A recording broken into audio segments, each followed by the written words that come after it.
Number 17, the Adagio Cantabile, meant to be played at eighth notes equals 88, is a study in flexibility. It's a study in freedom.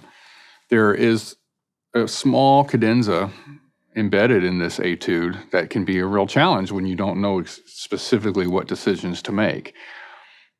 The composer here is asking for you as a performer to throw in a bit of your own discretion.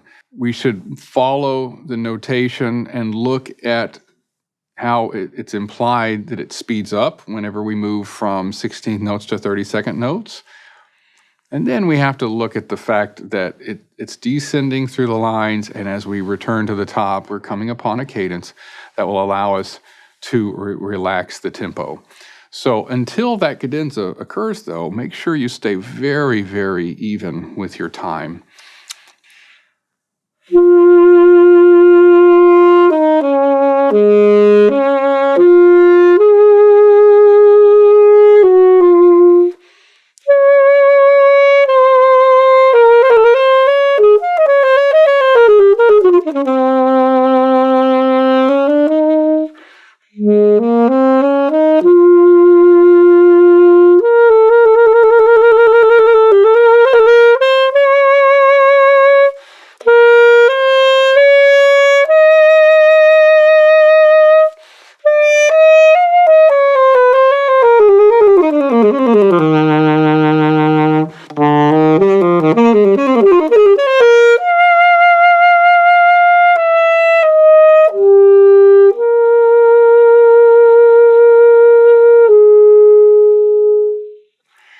Doesn't have to be necessarily that fast. It doesn't have to be the same decisions that I would make, but it should have a sense of flow and a sense of direction. Time is suspended, and it's a chance to showcase your technique, as all cadenzas usually are.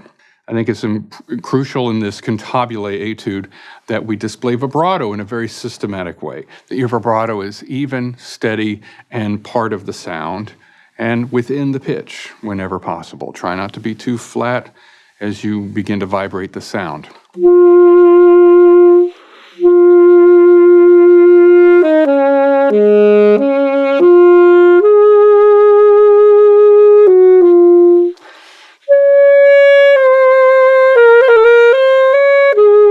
And now you see in these etudes these embedded turns. Not very common to see these gruppettos, these turns, these appoggiaturas even. We have to pace them within the beat. You'll see the turn sign, which of course means to move up one whole step within the key, return to the primary pitch, one step below within the key, unless there's an accidental, which is not indicated here.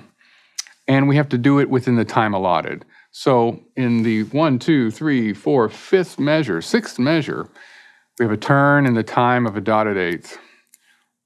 Without the turn.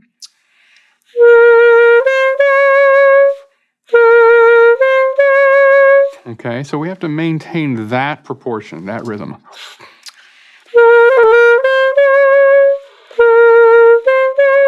With the turn.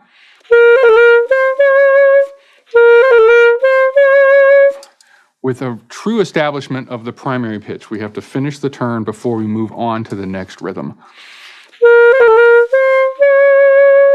So we see that in a few places in this etude. Be really mindful of your turns. You have to practice your turns, your trills, just like everything else. And think about how a trill can be very organic and very musical. A trill doesn't have to be the fastest undulation possible. How can a trill provide growth throughout the note? Ask yourself that.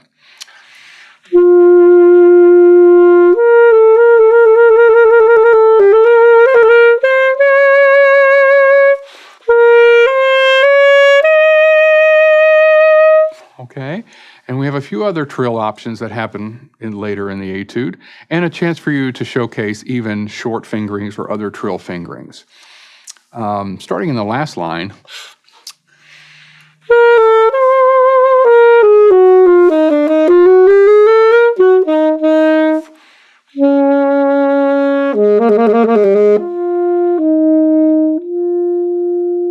Did you catch what I did? I used a short D versus the full tube version of that note. Full tube version.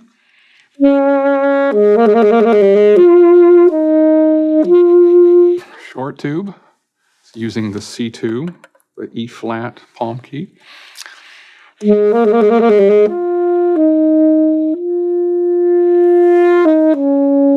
This could afford you a wonderful color opportunity to withdraw and create a much more delicate, transparent sound in this etude. Be on the lookout for what we would call alternate fingerings, color fingerings, to help truly enhance these lines and create a delicacy that this music demands.